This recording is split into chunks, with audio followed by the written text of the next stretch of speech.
தேசிய முற்போக்கு திராவிட கழகத்தினுடைய நிறுவன தலைவர், நமது அன்பு தலைவர், புரட்சி கலைஞர், மதுரை மண்ணின் மைந்தர், உங்கள் வீட்டு பிள்ளை, நமது கருப்பு எம்ஜிஆர், புரட்சி கலைஞர், இதய தெய்வம் அவர்களை வணங்கி இன்றைக்கு மதுரையிலே திருப்பரங்குன்றம் தொகுதியிலே மக்களை தேடி மக்கள் தலைவருடைய ரத யாத்திரையும் உள்ளம் தேடி இல்லம் நாடி என்கின்ற இந்த 2 திட்டங்களுக்காக நம்ம கூட்டத்திற்காக இங்க வந்திருக்கிறோம்.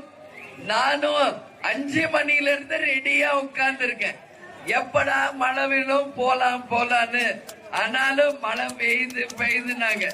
நான் சொன்னேன், கிளம்பலாம், மழை தானே, என்ன பண்ண போது பரவாயில்ல, இவ்வளோ பேர் நனையிறப்ப நானும் அவங்க கூட நனையிறேன்னு சொன்னேன். வந்துட்டோம், நின்னுச்சுல மழை.